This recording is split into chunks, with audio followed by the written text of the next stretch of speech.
So I had a sheriff come to my door and knock on the door, and I did not know about it until 3 days before court. I had to look online because I had another issue, and I looked on court and it says 108 truancy. Well, I'm like, what are you talking about? And then here comes a knock. I'm like, oh, I guess they're charging me with my son not missing going to school. It was tardiness, and it was both, because if he was out to spend it, they counted as truancy. If he was suspended? He was suspended. I have papers of him missing days, but they counted part of 8th grade, all 9th grade, and now they're saying they're counting part of 10th grade. So anything he misses, it's going to be truancy. Since we went to the building for the education building, he missed maybe 3 or 4 days, but then because they're counting my grandma when she passed away as absence truancy, and we had letters showing that my son was at the funeral home.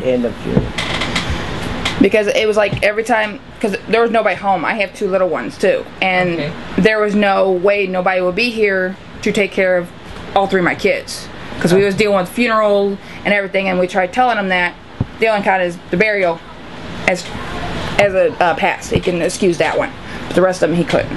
But it just, like, every time I turn around, I'm getting a phone call from that school. Cody's into this, Cody's doing this. A couple months ago, they were supposedly him and his friend was supposed to be high at school. So they didn't even call me yet. They called the nurse, the superintendent, and I guess the principal. They had checked his blood pressure, eyes, everything. Nothing was wrong with him. He was having an allergy attack that day, but they assumed he was on drugs. Oh my. So every time something comes up, his name gets brought into it. But when I went to the Truancy board in the 26. Was that at the district level or the regional level? The region level. Okay. They told the lady that said, this is my first time here, so I don't know what to do. I said, my son barely missed school because he was in court a lot.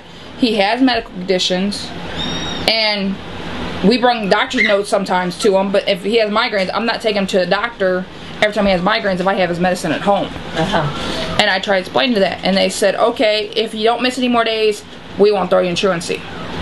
I was like, okay, so they pretty much dropped it because my son didn't miss pretty much no but 3 days of school. And then I got this. I'm like, this is crazy. Okay.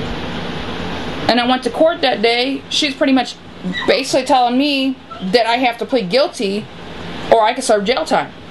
Tell how much. I can serve 5 to 6 years in jail because of this.